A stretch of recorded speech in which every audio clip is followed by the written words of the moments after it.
So we're here at the Metro Atlanta Task Force for the Homeless on Peachtree and Pine Street in Atlanta. And formerly the space has just been empty or storage where some quite talented artists have been coming to work. And I think for many years it has been in its current state in need of just a little bit of TLC. My uncle was doing some work here a few years ago and discovered the place, and that's how I came to know about it because I had just moved to Atlanta and was really looking for some sort of artistic outlet, and he said, go talk with Anita Beatty. I don't know what could come of it, but she might have a project. So I came and I spoke with Anita and we talked about the space and sort of her mission and what she had hoped for in the past, and then she was very interested in hearing my ideas and what I wanted to do with the space or what immediately came to me. Can you tell us a little bit about your background? Sure. I am from the Northeast and moved to Milledgeville, Georgia to get an undergraduate degree. And then afterwards I moved back to New York City and I worked as an art consultant for many years in what is now one of the largest art centers in the tri-state area. And we did something very similar there. When we first started, it really was a old abandoned building that was turned into storage that is now home to some foundations, permanent collections, many different galleries. And it's quite beautiful now, and so we did something very similar there that I hope to do here. I then decided that my work there was finished and needed to find the next chapter in my life, so I thought I'd go back to school for a master's degree in art therapy. Now that I'm finished with that, I'm moving on to the next chapter, trying to figure out where I want to go and where my talents and my interests could be better suited. So. We initially started talking about the project in November of 2013, and at the time the space was just filled with really storage, unnecessary items that has just been collected over the years. We decided that we needed to figure out how we were going to first get rid of a lot of excess stuff, what was important, what wasn't important, and that was really phase one, is moving everything out. Deciding what we wanted to keep, where it would go, and really the placement. So we spent 2 weeks in here really cleaning, really organizing, really getting a vision together so that when people came in, we could say, this is essentially what we're doing.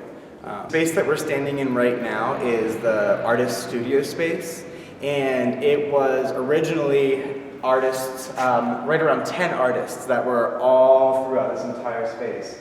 And we're down to 4 actual working artists that are here every day, and we hope to get back up to 10. So we're in the process of shifting around back here and moving all the artists back into what's going to be their permanent studio spaces that we've divided up. We have right around enough space for 10 artists.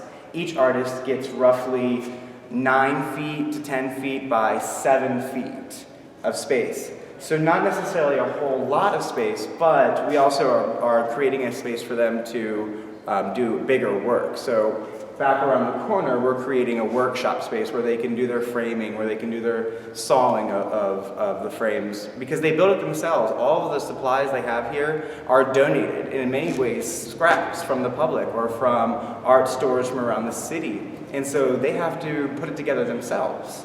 And then also what we're going to be doing is, one of the main reasons why we're pushing the studios back is because we're going to also have a dance or performance area. That's going to be twofold. It will be either for the dance and the live performances, or it will be where we can have group shows or group paintings where everyone gets together and maybe paints a model. Or we have students that come in from schools who want to work in this space. We can do that here, and now we'll have that type of layout so that we're not in any way interfering with the working artist space, but also giving a space for the community to come in as well. This is the actual front of the gallery of what was going to be our lounge area. So we're right on Peachtree Street here in the front of the building. This spot is going to be created for a lounge, for a sitting area, so that people who are coming in who want to meet with the artist and just have a casual conversation with them can do that here. We also have different groups here that come up in sensitivity meetings where the folks from the shelter can come up and enjoy the space as well and sit here and have their meetings in what's going to be a beautiful space.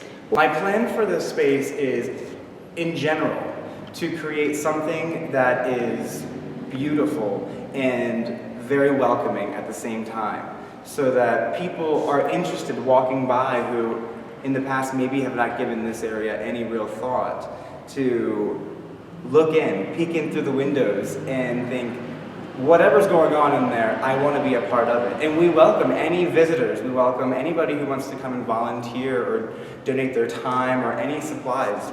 It's going to become a gallery. So we're always going to be in need of paint and easels and brushes and things like that. Here in this space, which was, again, just empty, and it still is, we're going to quickly see a wonderful transformation into what's going to be a working gallery so that people can come in off the streets. We will have exhibitions. Everything in here is going to be painted, and we're going to create really a space that we can have rotating exhibitions, not just of our artists that are working here, but also bring in artists and sponsor artists from out of town, traveling artists, something to really create a bigger community. Anita said to me the other day, and it's just stuck with me, that art is a part of every community and really has the power to change lives. And I think that that's true in everything that we do. So why not open a space up, or why not create a space for that to actually happen? Instead of talking about it, we can do it. And that's what we're doing here in this space right now. And we're also keeping a lot of the things that were originally here. So what you see in the back is an extremely old bar that we're going to have refurbished and sanded down to look very, modern. Bring it back into 2014 and also make it be a part of this space. We're going to keep everything all one color so that this is going to be our main exhibition wall. We have these old, what I believe to be railroad station chairs or benches that we were able to luckily hold on to and keep. And again, they're going to be sanded down and refurbished and brought back so that somebody can come in and sit and really appreciate the artwork that's in this space. And then they can come back and I'm assuming that whoever is working the gallery, this is all just my general plan right now, whoever is going to be here working at the gallery will be back here, able to answer questions about the artists, able to answer questions about the artwork, be able to pull up paintings that we have in storage, because we have a ton of artwork that have been collected over the years from the artists that are here. I'm always here through the week on Tuesdays and Thursdays. So at any point during that time, you can come in and speak with me about what's going on. But the idea is really not for me to run it, to really get the community to run it, to get the folks who are here and are really going to become proud of the space to run it, and to have this be their way of creating art as well. Not everybody's an artist. Some people like to just be around art. Some people like to just talk about art. All forms of art. And so that's really what I hope to sort of facilitate here, is find those individuals who are passionate about the art world and all things art world, and then come here and be a part of this space. We are racking around different ideas of when we can actually have this space finished. Our absolute final end date that I know we'll absolutely have it done by is July of 2014. If we can get it done sooner than that, I'm going to be ecstatic. I really do believe that we can. At the beginning, I thought this will just be me doing a lot of this work, but the amount of people who have come out to support us and donate their time and donate the supplies have really made me change the way I thought, or made me change the timeline that I thought it was going to be. I thought it would take us about 6 months, and now I think it'll take us about 4 months till we can actually have our first opening. If you're interested in hearing more about the space, about the gallery, about our mission, if you want to donate your time or any money or supplies to what we're trying to accomplish here, by all means contact me, Theo Windish, at theowindish@gmail.com.